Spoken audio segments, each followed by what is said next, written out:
ஹல்லேலூயா. நான் பலவீனமான பாண்டம். இந்த பாண்டம் பலனடைகிறது உங்களுடைய உற்சாகத்தில் இருக்கிறது. ஹல்லேலூயா. ஆண்டவருக்கு மகிமை உண்டாவதாக.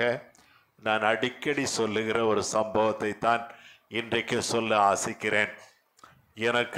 நான் காலேஜ் முடித்து வீட்டுக்கு வந்த பிறகு எனக்கு ஒரு ஹாபி இருந்தது, பொழுதுபோக்கு.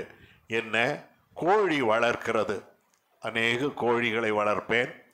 அந்த கோழிகளை அடை காக்க வைப்பேன். அப்படிதான் நாங்கள் சொல்லுவோம், நீங்கள் சொல்லுவீங்கன்னு தெரியல. அடை காக்க வைப்பேன். ஒவ்வொரு கோழிக்கும் 15 முட்டை 17 முட்டையை வைத்து அடை காக்க வைத்தால் அந்த முட்டைகள் ஒன்று கூட வேஸ்டாய் போகாது. எல்லாம் சரியாய் பொரிந்து குஞ்சுகளாய் வெளியே வந்துவிடும். அப்படி குஞ்சுகளாய் வெளியே வந்த உடனே அந்த குஞ்சுகளை போஷிக்க எங்கள் வீட்டுக்கு பக்கத்திலேயே குற்றுச்செடிகள் நிறைந்த இடம் உண்டு. வீட்டுக்கு பக்கத்திலேயே குற்றுச்செடிகள் நிறைந்த, அதில் விதவிதமான செடிகள் இருக்கும்.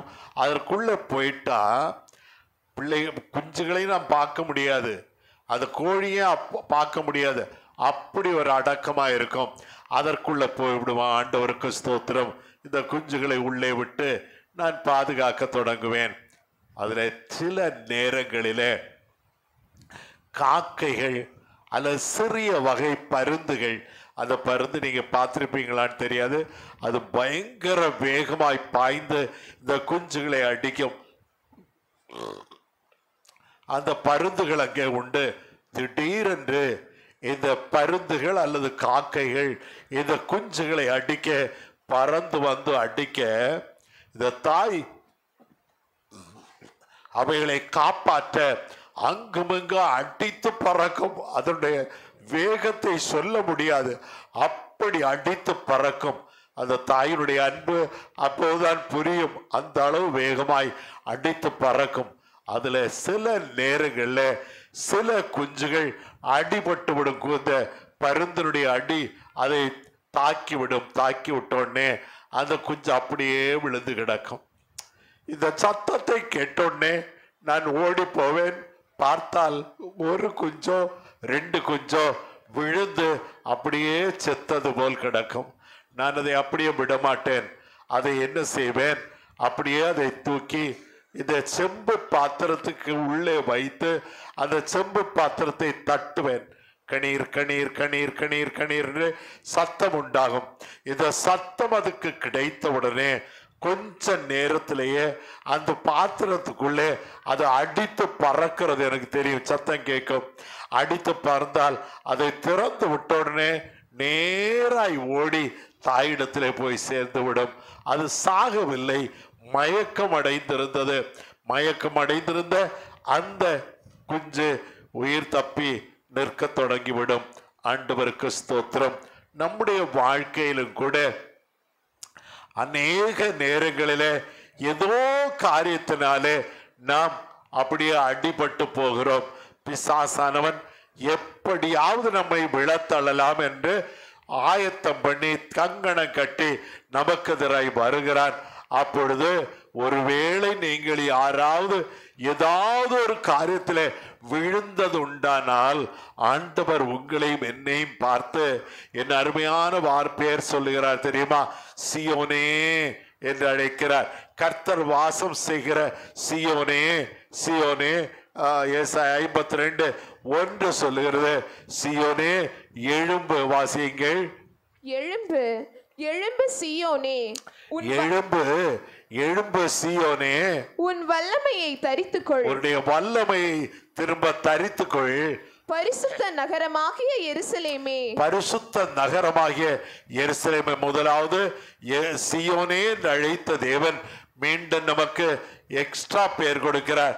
எருசலேமே, உன் அலங்கார வஸ்திரங்களை, உன்னுடைய அலங்கார வஸ்திரங்களை உடுத்திக்கொள். விருத்த சேதனம் இல்லாதவனும், விருத்த சேதனம் இல்லாதவனும், அசுத்தனும் இனி உன்னிடத்தில் வருவதில்லை. இனி உன்னிடத்திலே வருவதில்லை. உனக்கு எதிராளியாய் இருக்கிற அந்த அசுத்தன் இனி உங்களிடத்தில் வருவதில்லை. ஆண்டவருக்கு ஸ்தோத்திரம். எதிலே நீங்கள் விழுந்து போனீர்கள்? நான் எதிலே விழுந்து போனேன்? நம்மை பார்த்துத்தான் பரிசுத்த ஆவியானவர் எழும்பு எழும்பு சீயோனே என்று அழைக்கிறார். எந்த காரியத்துல நாம் விழுந்து போனோம்? 1 ராஜாக்கள் 11ஆம் அதிகாரம் 4, 5, 6 ஆகிய வசனங்களை நீங்கள் வாசித்து பார்த்தால் மகா பரிசுத்தமானாகிய சாலமன், அந்த சாலமன் தான் நீதிமொழிகள் எழுதினவர், அவர்தான் தேவாலயத்தை கட்டினவர். அப்படிப்பட்ட மகா பெரிய பரிசுத்தமானாகிய சாலமோன் என்ன ஆயிருக்கிறார் பாருங்கள், வாசியுங்கள். சாலமோன் வயது சென்ற போது அவனுடைய மனைவிகள் அவன் இருதயத்தை, சாலமோனுக்கு அநேக மனைவிகள் உண்டு, அநேக மனையாட்டிகள் உண்டு. இவனுக்கு வயது சென்ற போது அவருடைய மனைவிகள் அவன் இருதயத்தை அந்நிய தேவர்களை பின்பற்றும்படி சாய பண்ணினார்கள். அந்நிய தேவர்களை பின்பற்றும்படி சாய பண்ணினார்கள். இந்த சாலமோன் மகா பெரிய பரிசுத்தவான். ஆனால் மனைவிகள், அது ராஜா ஆனதுனாலே அவர்களுக்கு மனைவிகள் இருப்பார்கள். ஆக மனைவிகள் அவனை சாய பண்ணினார்கள். எதுக்கு? அந்நிய விக்கிரகங்களுக்கு அவனை சாய பண்ணார்கள். வாசியுங்கள். சாலமோன் சீதோனியரின் தேவியாகிய அஸ்தரோத்தையும் அம்மோனியரின் அருவருப்பாகிய மில்கோமையும் அவன் பின்பற்ற தொடங்கினான். அவைகளுக்கு கோயில் கட்டினான், அவைகளுக்கு விக்கிரகங்களை எடுப்பித்தான். என் அன்பு சகோதர சகோதரிகளே, இப்படிப்பட்ட சூழ்நிலையிலே அவனை ரட்சிக்க கர்த்தர் இறங்கி வருகிறார். அல்லேலூயா, அல்லேலூயா. நாம் ஏதாவது ஒரு காரியத்தில் விழுந்து போனது உண்டானால் நம்மை காக்க ஆண்டவர் இறங்கி வருகிறார். சாதாரணமாக திருமணங்கள் வரும்போது இந்த பிள்ளைகள் சாஸ்திரம் பார்க்கிறார்கள், நாள் பார்க்கிறார்கள். நாள் பார்க்கிறது, நட்சத்திரம் பார்க்கிறது. சாலமோன் செய்த பாவத்தை போன்றதாகவே நாள் பார்க்காதிருங்கள், நட்சத்திரம் பார்க்காதிருங்கள். என்னுடைய வாலிப வயதுல நான் பயங்கர வைராக்கியமானவன் ஆண்டவருக்கு. இப்ப கூட வைராக்கியம் குறைவு, ஆனால் வாலிப வயதுல வைராக்கியமானவன். என்னுடைய திருமணத்துக்காக நான் புறப்படுகிறேன். எனக்கு திருமணம், அதுக்காக புறப்படுகிறேன். என்னுடைய மாமா என்று சொல்லப்படுகிற என்னுடைய பெரிய அக்காவுடைய கணவனார் வந்தார். டேய், இன்னும் ஒரு 1/4 மணி நேரம் இருக்குடா, அப்ப புறப்படலான்டான்னு கேட்டேன். சொன்னார். நான் கேட்டேன், எதுக்காகன்னு கேட்டேன். இல்ல, ராகு காலம், நான் இந்த ராகு காலத்துல தான் புறப்படுவேன். அல்லேலூயா. நீங்க வந்தா வாங்க. யாரு? மாமா. நீங்க வந்தா வாங்க, இல்லைன்னா இங்கே இருங்க, ராகு காலம் முடிஞ்ச பிறகு வாங்கன்னு சொன்ன உடனே நான் கிளம்பிட்டேன். எல்லாரும் என் பின்னால வந்தாங்க. அல்லேலூயா. இந்த வைராக்கியம் உங்களுக்கு வேண்டும், வேண்டுமா வேண்டாமா? வேணும்னு சொல்றவங்களை கைகளை தட்டி கர்த்தரை மையப்படுத்துங்களே. இந்த வைராக்கியம் நமக்கு வேண்டும். ஆண்டவருக்கு ஸ்தோத்திரம். எண்ணாகமம் 16ஆம் அதிகாரம் 32ஆம் வசனத்திலே கோரா என்ற ஒருவனும் தாத்தான் அபிராம் என்பவர்களும் இந்த மோசேக்கு எதிராக முறுமுறுக்கிறார்கள், பேசுகிறார்கள். மோசையாலே அதை தாங்கிக் கொள்ள முடியவில்லை. மோசே முகங்குப்புற விழுந்து கிடந்து அழுகிறார். ஆண்டவர் மோசே இடத்துல மோசே எழும்பு, மோசே எழும்பு என்று சொல்லி தட்டி எழுப்புகிறார். தட்டி எழுப்பி மோசையை செயல்பட செய்கிறார். எண்ணாகமம் 16:32 வாசிங்களேன். பூமி தன் வாயை திறந்து அவர்களையும் அவர்கள் வீடுகளையும் கோராகுக்குரிய எல்லா மனிதரையும் அவர்களுக்கு உண்டான சகல பொருள்களையும், கோராகு, தாத்தான், அபிராம் இவருடைய பொருட்களையும் அவர்களையும் இந்த மோசேயினுடைய வார்த்தைப்படி பூமி தன் வாயை பிளந்து அவர்களை விழுங்கி போட்டது என்று வேதம் சொல்லுகிறது. நான் கல்லூரியில படிக்கும் போது நான் பெரிய பரிசுத்தவான் அல்ல, ஆனால் நான் ஆண்டவருக்காக வைராக்கியமானவன்.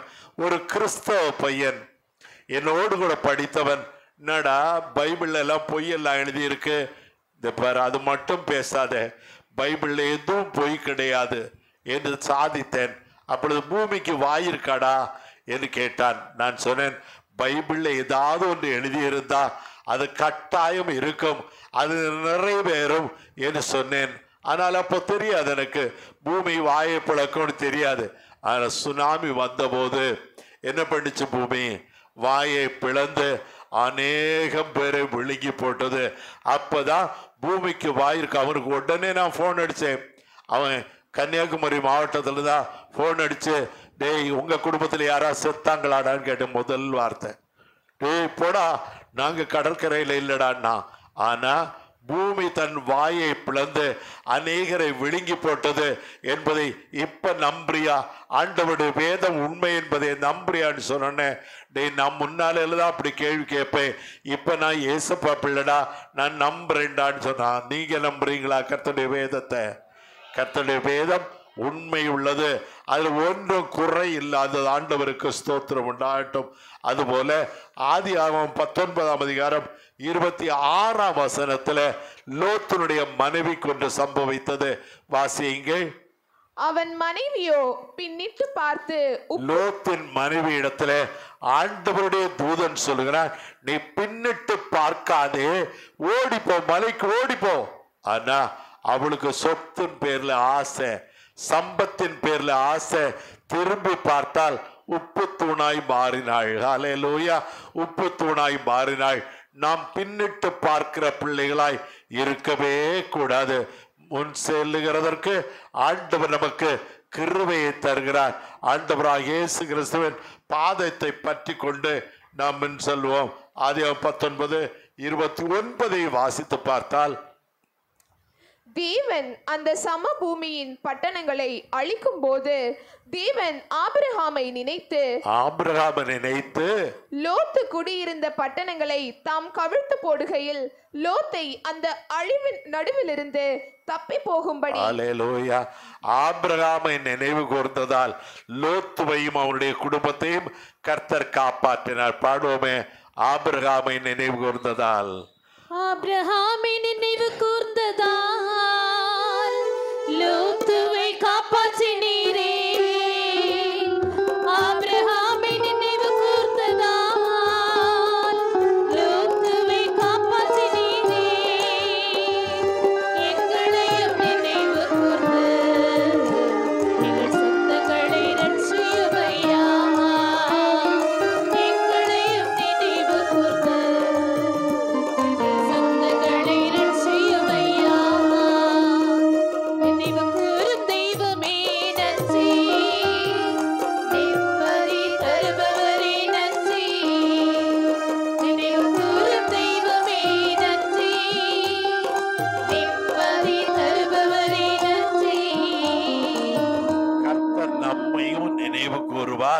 நமக்கு நிம்மதி தருவார்.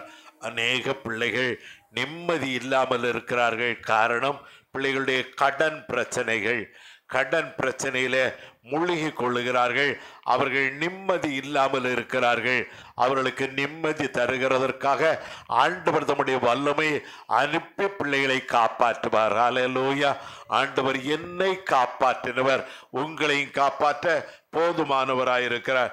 மீண்டுமாய் ஏசாயா 52:1 தான் வாசிக்க கேட்போம்.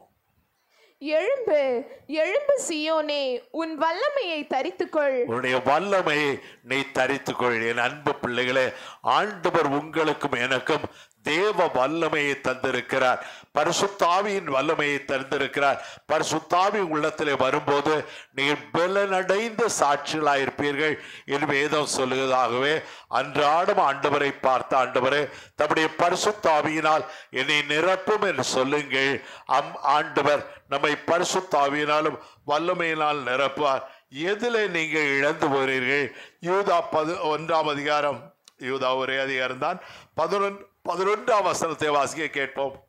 இவர்களுக்கு ஐயோ, இவர்கள் காயினுடைய வழியில் நடந்து பிலேயாம் கூலிக்காக செய்த வஞ்சகத்திலே விரைந்தோடி கோரா எதிர்த்து பேசின பாவத்திற்குள்ளாகி கெட்டு போனார்கள். அல்லேலூயா. என் அன்பு சகோதர சகோதரிகளே, நீங்களும் நானும் கிருபை பெற்ற பிள்ளைகள் கெட்டு போக இடம் கொடுக்க கூடாது. அல்லேலூயா. தேவாதி தேவனுடைய கிருபையினாலே இந்த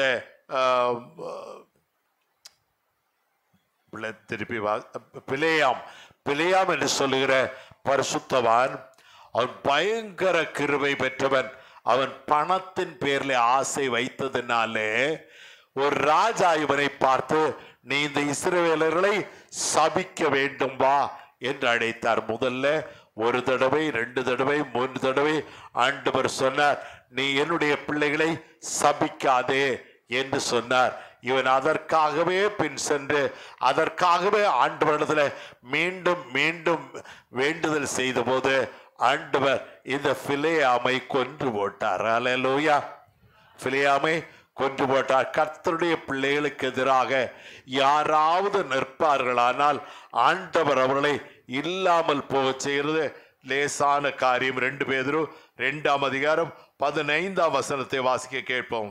செம்மையான வழியை விட்டு தப்பி நடந்து, செம்மையான வழியை விட்டு தப்பி நடந்து பேயோரின் குமாரனாகிய பிலேயாமின் வழியை பின்பற்றி போனவர்கள் அவன் அநீதத்தின் கூலியை விரும்பி, அந்த அநீதத்தின் கூலி, அநியாயமாய் உண்டாகிற கூலி. என் அன்பு சகோதர சகோதரிகளே, உங்களை நான் வணங்கி கேட்டுக்கொள்ளுகிறேன், நீங்கள் வேலை செய்கிற இடங்களிலே லஞ்சம் வாங்காதிருங்கள். வேலை செய்கிற இடங்களிலே லஞ்சம் கொடுப்பார்கள், அதை வாங்காதிருங்கள். நான் கர்த்தருடைய பிள்ளை, நான் வாங்க மாட்டேன் என்று உறுதியாய் நிற்க கற்றுக்கொள்ளுங்கள். யாராவது லஞ்சம் வாங்கிறது உண்டானால் அதை நாளத்தனையாய் ஆண்டவருக்கு என்று திரும்ப செலுத்த ஆண்டவருடைய நாமத்திலே உங்களுக்கு சொல்லுகிறேன்.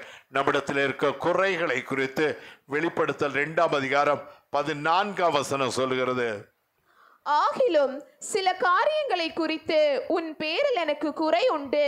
சில காரியங்களை குறித்து உன் பேரிலே எனக்கு குறை உண்டு. விக்கிரகங்களுக்கு படைத்தவைகளை புசிப்பதற்கும், விக்கிரகங்களுக்கு படைத்தவைகளை புசிக்கிறதற்கு. முக்கியமான காரியம், நீங்க யாராவது விக்கிரகத்துக்கு படைத்ததை சாப்பிடுவீங்களா? ஒருவேளை அவர்கள் விக்கிரகத்துக்கு படைச்சிட்டு கொண்டு வருவாங்க, நமக்கு தீபாவளிக்கு அது இதுன்னு சொல்லி கொண்டு வருவாங்க. அதை தயவு செய்து விக்கிரகங்களுக்கு படைத்தவைகளை சாப்பிட வேண்டாம். அது கர்த்தருக்கு பிரியமில்லாத காரியம். ஆண்டவருக்கு கோடி ஸ்தோத்திரம் உண்டாகட்டும். எண்ணாம் 31:8ஆம் வசனத்திலே, அவர்களை கொன்று போட்டதும் அன்றி மீதியானியரின் 5 ராஜாக்களாகிய ஏவி, ரேகேம், சூர், ஊர், ரேபா என்பவர்களையும் கொன்று போட்டார்கள். கர்த்தருக்கு விரோதமாய் நின்ற அத்தனை பேரையும் கொன்று போட்டார்கள். ஆண்டவருக்கு ஸ்தோத்திரம். நியாயாதிபதிகள் 16ஆம் அதிகாரத்தில் சிம்சோனை குறித்து வேதம் சொல்லுகிறது. சிம்சோன் என்ன செய்தானாம்? 20ஆம் வசனத்திலே, அப்பொழுது அவள், சிம்சோனே, பெலிஸ்தர் உன்மேல் வந்து விட்டார்கள் என்றாள். பாருங்கள், கர்த்தருடைய பிள்ளைகள் அல்லாத ஒரு பெண்ணிடத்திலே போனான். அங்கே போய் அவள் மடியிலே படுத்தான் சிம்சோன். கிருபை பெற்ற சிம்சோன், கிருபை பெற்ற சிம்சோன் அங்கே மடியில படுத்தாள். இவளுடைய ரகசியங்கள் எல்லாவற்றையும் அவள் கேட்டு அவனுடைய முடியிலே தான் அதிகாரம் இருந்தது, பலன் இருந்தது. அதை கத்தரித்து போட்டாள். அப்போ கத்தரித்து போட்டுட்டு, இதோ வந்து விட்டார்கள், எதிராளிகள் வந்து விட்டார்கள் என்று கூவுகிறாள்.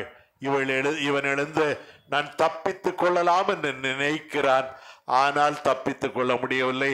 அந்த எதிராளிகள் அவனை பிடித்தார்கள், அவருடைய கண்களை பிடுங்கினார்கள் என்று 21ஆம் வசனம் சொல்லுது. வாசியுங்கள்.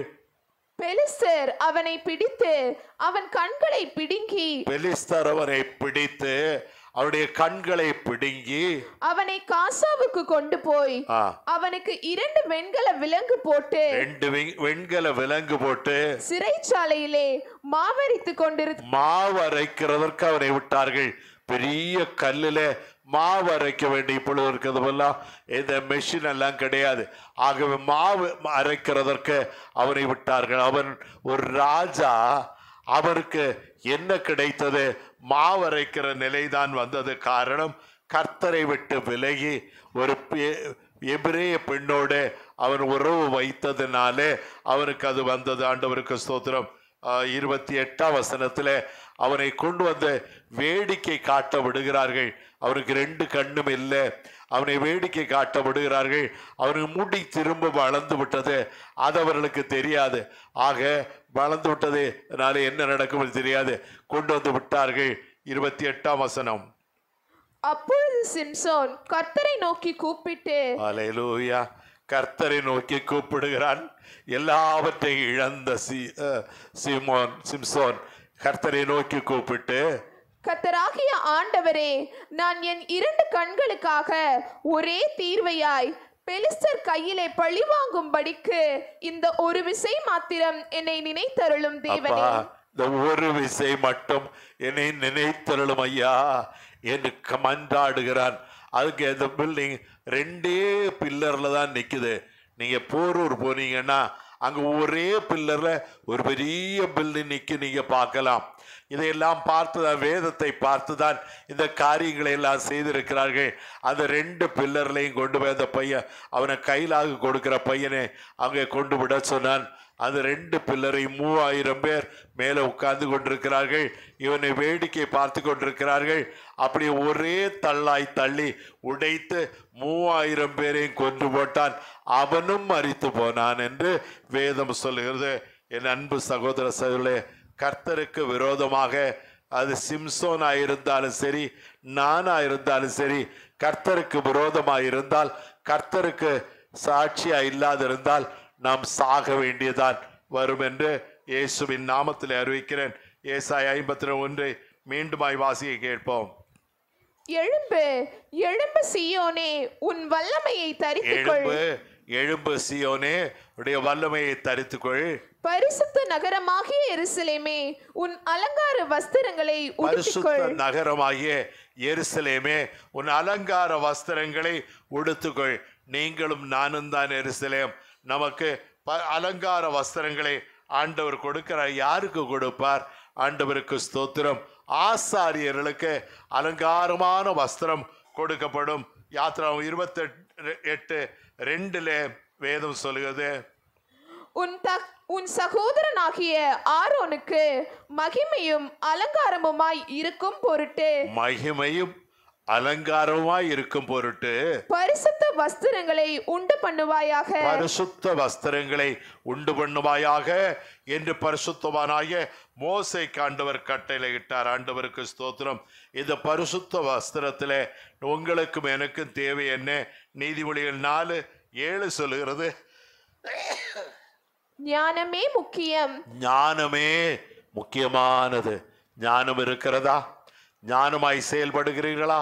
எல்லா காரியத்திலும் ஞானத்தை கேட்டு பெற்றுக்கொள்ளுங்கள்.